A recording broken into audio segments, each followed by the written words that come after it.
یہ جو اخیر عشرہ ہے رمضان کا، یہ بہت قیمتی ہے،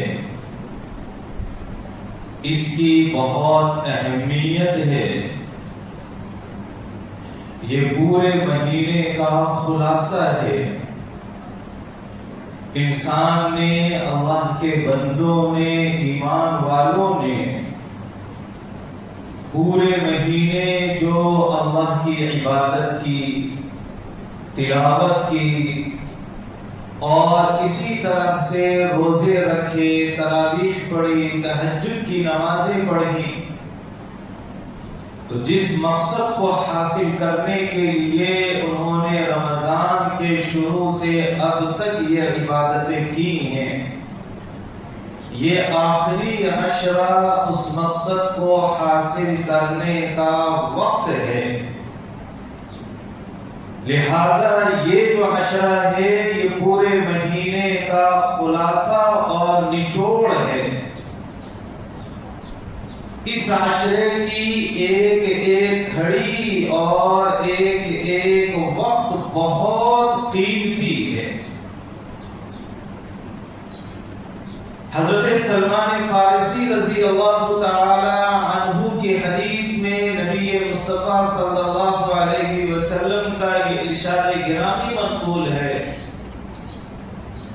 کہ رمضان کا پہلا عشرہ رحمت کا عشرہ ہے، دوسرا عشرہ مغفرت کا ہے، اور تیسرا عشرہ جہنم سے نجات کا، چھٹکارے کا اور خلاصی کا عشرہ ہے۔ اور جو شخص جہنم سے نجات حاصل کرنے میں کامیاب ہو جائے، جس شخص کے لیے یہ فیصلہ کر دیا جائے آسمان سے کہ یہ جہنم میں نہیں جائے گا، یہ جہنم سے نجات پا چکا ہے، آزادی پا چکا ہے، در حقیقت دنیا اور آخرت میں اس سے بڑا کامیاب شخص کوئی نہیں۔ یہ سب سے بڑی کامیابی ہے کہ ہم اتنی محنت کریں، ہم ایسی جد و جہد کریں، ہم ایسی عبادت، ریاضت، اطاعت کریں، ہم اللہ تبارک و تعالی کے سامنے اس طرح سے گریہ و زاری کریں کہ اللہ کی بارگاہ سے ہمارے لیے جہنم سے چھٹکارے کا پروانہ جاری کر دیا جائے۔ اس سے بڑی کامیابی اور اس سے بڑا فائدہ دنیا کا کوئی نہیں ہو سکتا، نہ دنیا کا نہ آخرت کا۔ سورہ آل عمران میں چوتھے پارے میں اللہ تبارک و تعالی نے ارشاد فرمایا فَمَنْ زُحْزِحَ عَنِ النَّارِ وَأُدْخِلَ الْجَنَّةَ فَقَدْ فَازَ، جو جہنم سے بچا لیا گیا اور جنت میں داخل کر دیا گیا وہ کامیاب ہو گیا، فَقَدْ فَازَ، وہ کامیاب ہوا ہے۔ وَمَا الْحَيَاةُ الدُّنْيَا إِلَّا مَتَاعُ الْغُرُورِ، اور دنیا کی زندگی دھوکے کا سامان ہے۔ یہ جو دنیا دکھ رہی ہے، چمک دمک دکھ رہی ہے، یہاں کپڑے دکھ رہے ہیں، یہاں مختلف قسم کے کھانے دکھ رہے ہیں، یہاں گاڑیاں دکھ رہی ہیں، بلڈنگیں دکھ رہی ہیں، یہاں خوبصورتی دکھ رہی ہے، ان تمام چیزوں کو اللہ نے فرمایا کہ یہ دھوکے کا سامان ہے۔ ان چیزوں میں، دنیا کے اٹریکشن میں انسان پھنس کر اپنے مقصد اصلی سے غافل ہو جاتا ہے۔ لہذا عقل مند انسان وہی ہے، کامیاب انسان وہی ہے، چالاک اور ہوشیار انسان وہی ہے جو دنیا کی غفلتوں کا شکار نہ ہو، اپنی آخری منزل کو یاد رکھے، وہ آخرت کو یاد رکھے، اس دنیا میں اپنے آنے کے اصلی مقصد کو یاد رکھے۔ لہذا یہ جو عشرہ ہے یہ اس اعتبار سے بڑا اہم ہے کہ اس عشرے میں جہنم سے نجات حاصل ہوتی ہے۔ اللہ تبارک و تعالی بے شمار بندوں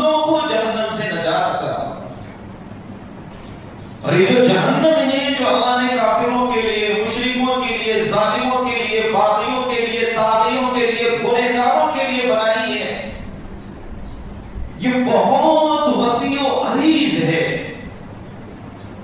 اس کا دائرہ، اس کا رقبہ بہت بڑا ہے. کتنے ہی انسانوں کو، جناتوں کو اس کے اندر ڈال دیا جائے، جہنم کا پیٹ نہیں بھرتا. جیسے سورہ قاف میں اللہ تبارک و تعالی نے ارشاد فرمایا کہ کل قیامت کے دن اللہ تبارک و تعالی جہنم سے پوچھیں گے حل امتلأتی، کیا تیرا پیٹ بھر گیا؟ کیا تو بھر گئی؟ جہنم کہے گی حل من مزید، اور بھی اگر کوئی ہو تو اسے بھیجیے. یعنی جہنم نہیں بھرے، ونس مور کا نعرہ لگائے گی، اور کا نعرہ لگائے گی. تو یہ جو جہنم اتنی خطرناک ہے، جس میں طرح طرح کی اذیتیں ہیں، سزائیں ہیں، جس کا اندازہ بھی نہیں لگا سکتے. آپ نے سنا ہوگا کہ حضرت ابو طالب جو ہمارے نبی صلی اللہ علیہ وسلم کے پیارے چچا تھے، انہوں نے پوری زندگی رسول اللہ صلی اللہ علیہ وسلم کو سپورٹ کیا، تعاون کیا مکے میں رہتے ہوئے، لیکن ان کا جو خاتمہ ہوا، انتقال ہوا، وہ کفر اور شرک کی حالت پر ہوا، ایمان کی حالت پر نہیں. ان کے بارے میں آتا ہے کہ ان کو سب سے ہلکی سزا دی جائے گی. سزا انہیں بھی دی جائے گی. اللہ تعالیٰ کا جو قانون ہے، قاعدہ ہے، اس کی خلاف ورزی نہیں ہو سکتی، چاہے اس کی زد میں کوئی بھی آئے. وہاں پر یہ نہیں دیکھا جائے گا کہ یہ ہمارے اپنے ہیں، ان کو جنت کے اندر ڈال دو، یہ غیر ہیں، ان کو جہنم میں ڈال دو. وہاں جو پیمانہ ہے، معیار ہے، اس کے مطابق ہی سارے فیصلے ہوں گے. چنانچہ حضرت ابو طالب کے بارے میں آتا ہے کہ ان کے پاؤں کے نیچے جہنم کا ایک انگارہ رکھا جائے گا، اور اس کی تپش اور اس میں جلانے کی شدت اتنی خطرناک ہوگی کہ اس سے ان کا بھیجا پک رہا ہوگا. جیسے ہانڈی کے اندر سالن پکتا ہے، گوشت پکتا ہے، اس طرح سے ان کا بھیجا اس انگار کی وجہ سے پک رہا. تو ایسی خطرناک جہنم جو اللہ کی ناراضگی کی جگہ ہے، اللہ کی غضب کی جگہ ہے، اس سے نجات حاصل کرنے کا بہترین موقع یہ آخری عشرہ ہے. اللہ تبارک و تعالی کی خوشنودی حاصل کرنے کا، اللہ کی رضا حاصل کرنے کا، اللہ کی خوشنودی کا جو مقام ہے جنت، اسے حاصل کرنے کا بہترین موقع یہ آخری عشرہ ہے. ہماری اور آپ کی کیا کیفیت ہے ہم میں سے ہر انسان جانتا ہے، لیکن ہمارے نبی صلی اللہ علیہ وسلم جو اس کائنات کی سب سے مقدس ہستی، اللہ تبارک و تعالی کے بعد سب سے بلند درجہ، تمام انسانوں میں سب سے افضل، تمام فرشتوں میں سب سے افضل، تمام مخلوق میں سب سے افضل، جن کے بارے میں اللہ نے قرآن میں اعلان کیا لِيَغْفِرَ لَكَ اللَّهُ مَا تَقَدَّمَ مِن ذَنبِكَ وَمَا تَأَخَّرَ. یعنی اللہ نے قرآن میں اعلان کیا کہ اللہ نے آپ کی مغفرت کر دی ہے. کسی نبی کو یہ اعزاز نہیں ملا ہے. ہر نبی کی مغفرت ہوگی، ہر نبی بخشے بخشائے ہیں، تمام رسول بخشے بخشائے ہیں، لیکن یہ اعزاز کہ اللہ نے اعلان بھی کیا ہو، یہ ہمارے نبی کے علاوہ کسی کو یہ اعزاز نہیں ملا.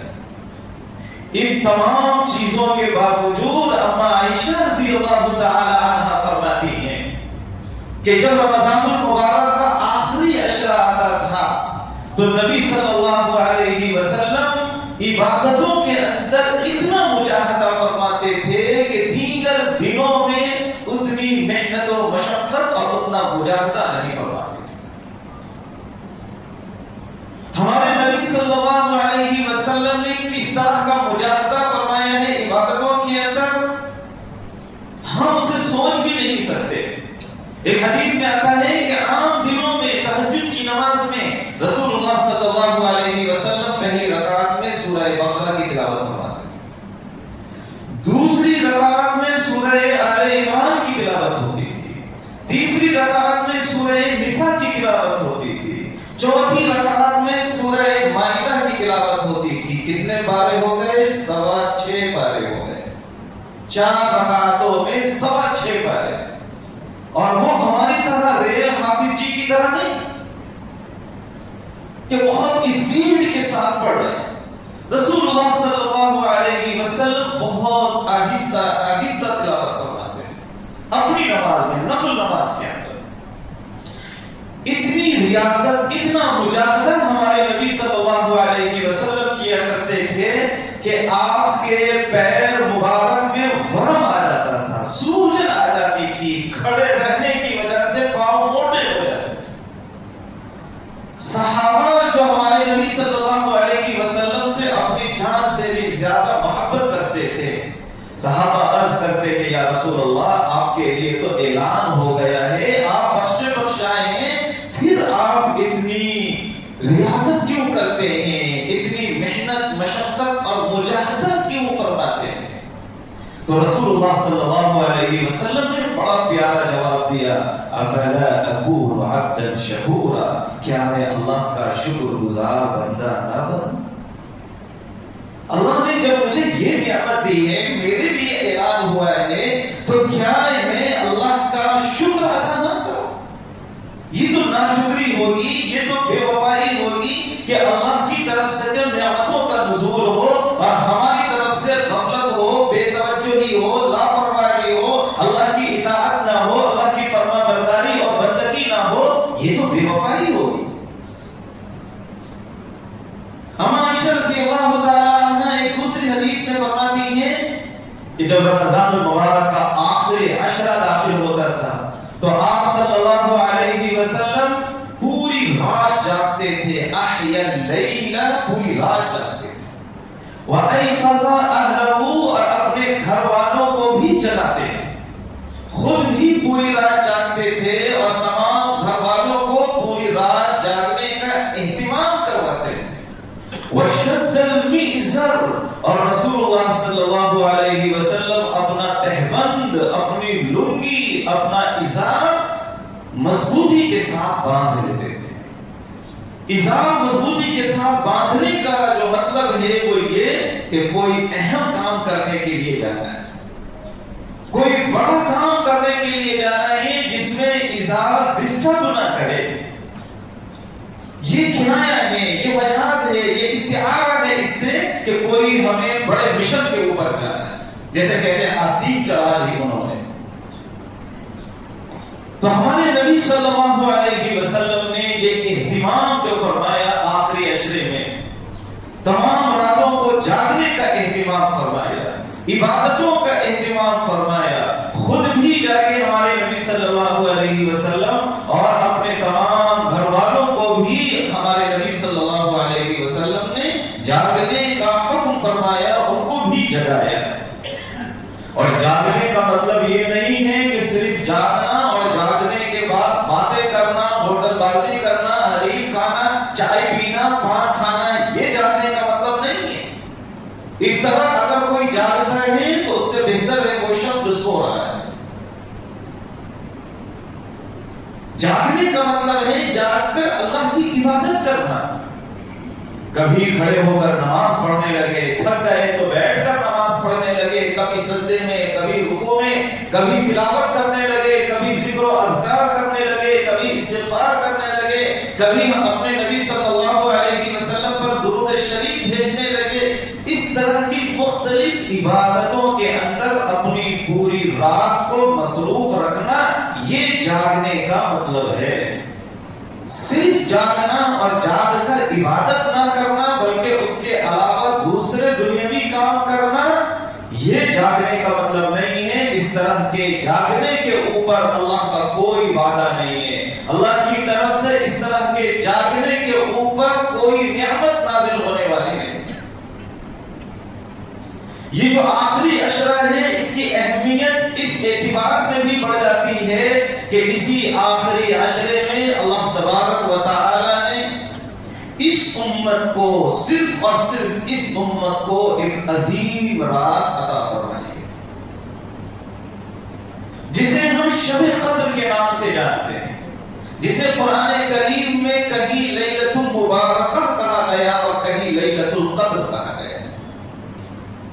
سورہ دخان میں اللہ نے اسی رات کو لیلۃ المبارکہ کہا، یعنی یہ مبارک رات ہے، برکت والی رات ہے۔ اس رات میں اللہ کی طرف سے برکتوں کا نزول ہوتا ہے، اور اس رات کی فضیلت میں اللہ تبارک و تعالی نے پوری ایک مکمل سورت نازل فرمائی، سورۃ القدر، انا انزلناہ فی لیلۃ القدر۔ ہم نے نازل کیا قرآن کریم کو لیلۃ القدر میں۔ یعنی یہاں دیکھیں آپ کہ ایک تو رمضان المبارک کا مہینہ، اور دوسرے اس میں یہ جو رات ہے، اس رات میں اللہ نے اپنا کلام نازل فرمایا۔ اللہ کا کلام لیلۃ القدر میں نازل ہوا ہے۔ لیلۃ القدر میں قرآن کریم کے نازل ہونے کا مطلب یہ ہے کہ لوح محفوظ سے آسمانی دنیا پر پورا قرآن اسی رات میں نازل ہوا ہے۔ پھر وہاں سے ہمارے نبی صلی اللہ علیہ وسلم کے قلب اطہر پر 23 سال کے عرصے میں وقفے سے ضرورت کے وقت نازل ہوتا رہا تھوڑا تھوڑا۔ تو اس رات کی عظمت کا اندازہ ہم اس سے بھی لگا سکتے ہیں کہ اللہ نے اس رات کا انتخاب کیا اپنا کلام نازل کرنے کے لیے، قرآن مقدس کو نازل کرنے کے لیے، کتاب ہدایت کو نازل کرنے کے لیے، ایک زندہ و جاوید معجزے کو نازل کرنے کے لیے، ایک ایسی کتاب کو نازل کرنے کے لیے جس میں تمام انسانیت کی فلاح و بہبود اور کامیابی ہے، ایک ایسی کتاب کو نازل کرنے کے لیے کہ جس کے کسی ایک حرف کے اندر بھی کوئی شبہ نہیں ہے، ایک ایسی کتاب کو نازل کرنے کے لیے کہ قیامت تک جس کے کسی ایک زبر زیر میں بھی کوئی چاہ کر بھی تبدیلی نہیں کر سکتا، کوئی کتنی بھی کوشش کر لے قرآن کریم کو نہیں بدل سکتا۔ یہ زندہ و جاوید معجزہ ہے اللہ تبارک و تعالی۔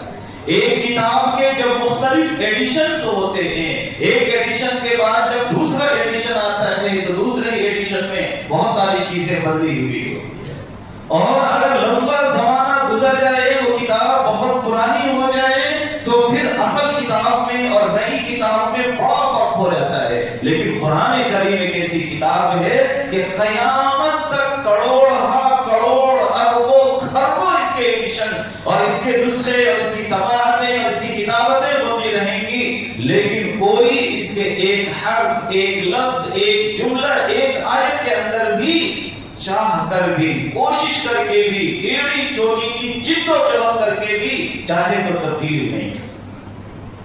تو یہ اتنی عظیم رات ہے۔ اس رات کے اندر اللہ تبارک و تعالی جبرائیل امین کو کمانڈر بنا کر، امیر المؤمنین بنا کر، سربراہ بنا کر فرشتوں کے ساتھ زمین پر بھیجتے ہیں۔ اسی صورت کے اندر اللہ تبارک و تعالی نے اس چیز کو بیان فرمایا۔ جبرائیل امین تمام فرشتوں کے ساتھ زمین پر نازل ہوتے ہیں، دنیا میں تشریف لاتے ہیں، اور اس رات میں جتنے لوگ کھڑے ہو کر عبادت کر رہے ہیں، بیٹھ کر عبادت کر رہے ہیں، لیٹ کر عبادت کر رہے ہیں، کسی بھی طرح سے اگر عبادت کی حالت میں ہیں تو جبرائیل آ کر ان سے مصافحہ کرتے ہیں۔ ہمیں محسوس نہیں ہوتا کہ ہم سے کسی نے مصافحہ کیا ہے یا نہیں کیا ہے۔ کوئی چیز اگر ہمیں محسوس نہ ہو تو یہ اس کی دلیل نہیں ہے کہ وہ چیز نہیں ہے۔ ہماری جو حس ہے، ہمارا جو سینس ہے، اس کی ایک حد ہے، اس کے آگے جو ہے ہمارا سینس کام نہیں کرتا، ہماری حس کام نہیں کرتی۔ رسول اللہ صلی اللہ علیہ وسلم کا ارشاد گرامی ہے کہ جبرائیل امین فرشتوں کے ساتھ آتے ہیں اور تمام ایمان والوں سے جو عبادتوں کے اندر مصروف ہیں ان سے مصافحہ کرتے ہیں، ان کے لیے فرشتے دعائیں کرتے ہیں، اور یہ کب تک دعائیں ہوتی رہتی ہیں؟ جب تک کہ سحر کا وقت ختم نہ ہو جائے۔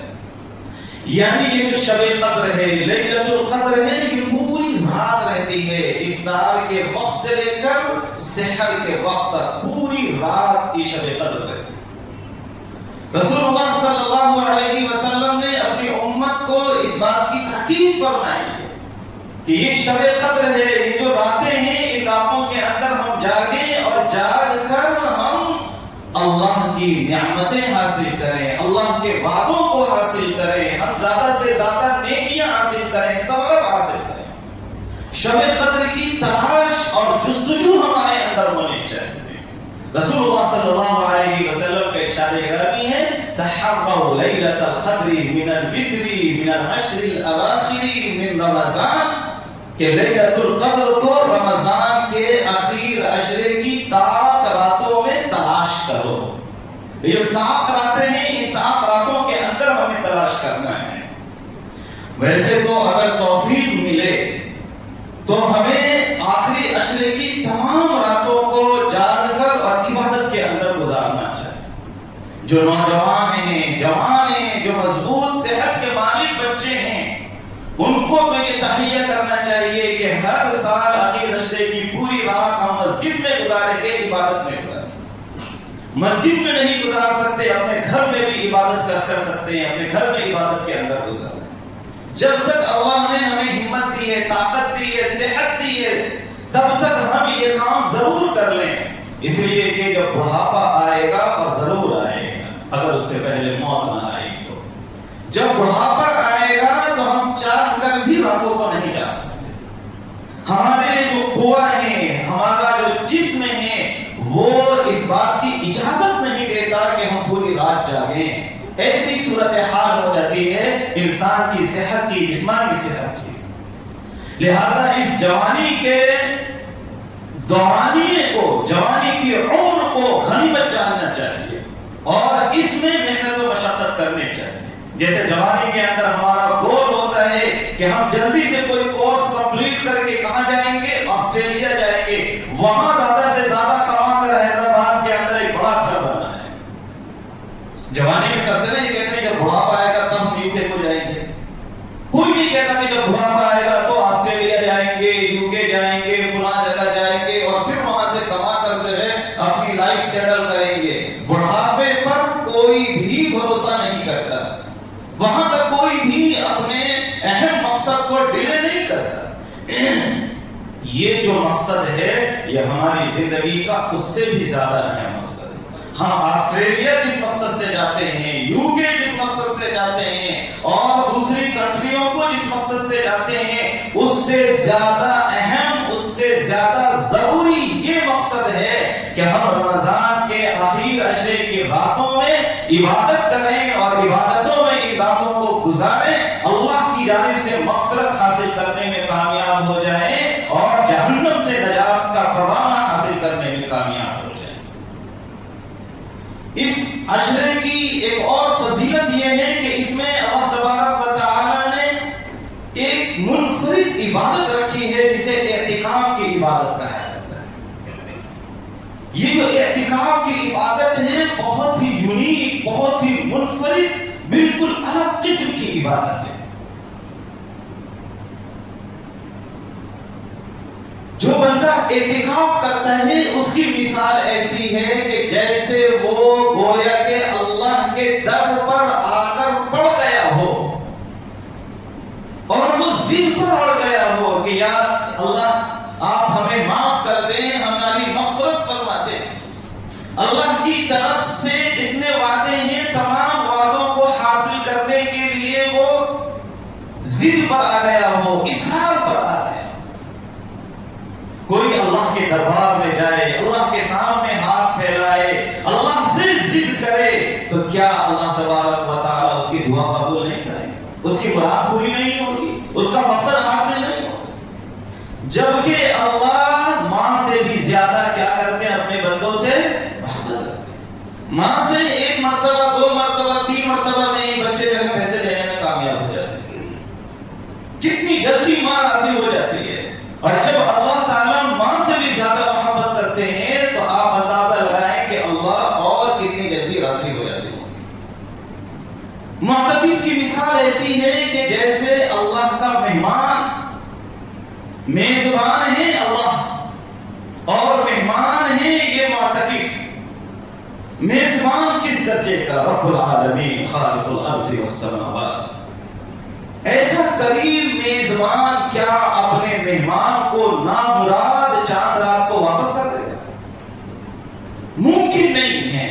اللہ رحمت سے، اللہ جو کہ رحمان ہے، رحیم ہے، غفور ہے، وہاب ہے، اللہ جس کے خزانے میں کوئی کمی نہیں ہے، اللہ جیسی کریم ذات سے یہ ممکن نہیں ہے کہ اس کے در پر کوئی مہمان بن کر آئے اور اللہ اس کی مہمان نوازی نہ فرمائے، اللہ کی طرف سے اس کی بہترین میزبانی نہ ہو، ایسا ممکن نہیں۔ اسی لیے رسول اللہ صلی اللہ علیہ وسلم نے ہمیں یہ پیغام اور نمونہ دینے کے لیے پوری زندگی رمضان کے آخری عشرے کا اعتکاف فرمایا، پوری زندگی۔ اما عائشہ رضی اللہ تعالی عنہا فرماتی ہیں کہ آپ صلی اللہ علیہ وسلم رمضان کے آخری عشرے کا اعتکاف فرماتے رہے یہاں تک کہ آپ دنیا سے رخصت ہو گئے، یعنی پوری زندگی حضور نے رمضان کے آخری عشرے کا اعتکاف فرمایا۔ یہ جو رمضان کے آخری عشرے کا اعتکاف ہے یہ سنت مؤکدہ ہے، یہ ہمارے نبی صلی اللہ علیہ وسلم کی سنت ہے، سنت مؤکدہ علی الکفایہ ہے، لہذا ہمیں اس کی اہمیت کو جاننا چاہیے، اور اس معنی تک اس کی بڑی اہمیت ہے کہ اعتکاف سب سے آسان راستہ ہے شب قدر کو پانے کا۔ جو بندہ اعتکاف کی حالت میں رہے گا وہ 100% شب قدر کی فضیلت کو پائے گا۔ ممکن نہیں ہے کہ شب قدر کی فضیلت اسے نہ ملے، وہ چاہے جاگے چاہے سوئے، دونوں حالتوں سے شب قدر کی فضیلت ملے گی۔ اس لیے کہ اعتکاف کرنے والا جاگنے کی حالت میں بھی عبادت میں ہوتا ہے، سونے کی حالت میں بھی عبادت میں ہوتا ہے۔ ہمارے نبی صلی اللہ علیہ وسلم شب قدر کی تلاش میں ہی اعتکاف فرمایا کرتے تھے۔ چنانچہ بخاری شریف کی روایت ہے، حضرت ابو سعید خدری رضی اللہ تعالی عنہ فرماتے ہیں کہ رسول اللہ صلی اللہ علیہ وسلم نے رمضان کے پہلے عشرے کا اعتکاف فرمایا۔ جبرائیل امین پہلے عشرے کے ختم پر تشریف لائے اور جبرائیل امین نے عرض کیا کہ یا رسول اللہ آپ کو جس رات کی تلاش ہے وہ آگے ہے۔ چنانچہ رسول اللہ صلی اللہ علیہ وسلم نے دوسرے عشرے کا بھی اعتکاف فرمایا۔ جب دوسرا عشرہ ختم ہو گیا تو جبرائیل امین آئے اور پھر انہوں نے اطلاع دی کہ یا رسول اللہ آپ کی مطلوبہ رات جو ہے وہ اور آگے ہے۔ چنانچہ آپ صلی اللہ علیہ وسلم نے صبح کو صحابہ میں خطبہ دیا اور فرمایا کہ اس رات کی تلاش میں ہم نے اعتکاف کیا ہے، وہ رات اخیر عشرے میں ہے، لہذا اخیر عشرے کا بھی اعتکاف کرو۔ لہذا ہمیں بھی یہ اعتکاف کی فضیلت حاصل کرنی چاہیے، اعتکاف کی عبادت کو ہمیں ضرور کرنا چاہیے، اور یہ جو آخری عشرہ ہے اس میں کوشش کریں کہ زیادہ سے زیادہ عبادت کریں، زیادہ سے زیادہ ٹائم عبادت کے اندر گزرے اور گناہوں کے کاموں میں بازاروں کے اندر نہ گزرے۔ خود بھی اس کا اہتمام فرمائیں کہ بازار سے دور رہیں اور اپنے گھر کی خواتین کو، بچیوں کو تاکید کے ساتھ میں کہتا ہوں اگر آپ یہ بھی کرنا چاہیں کہ دروازہ بند کر دے کہ نہیں کوئی نہیں جا سکتا گھر سے بازار میں، تو آپ ایسا بھی کریں۔ کیا آپ چاہیں گے کہ آپ کی بیوی جہنم میں جائے؟ کیا آپ چاہیں گے کہ آپ کی بیٹی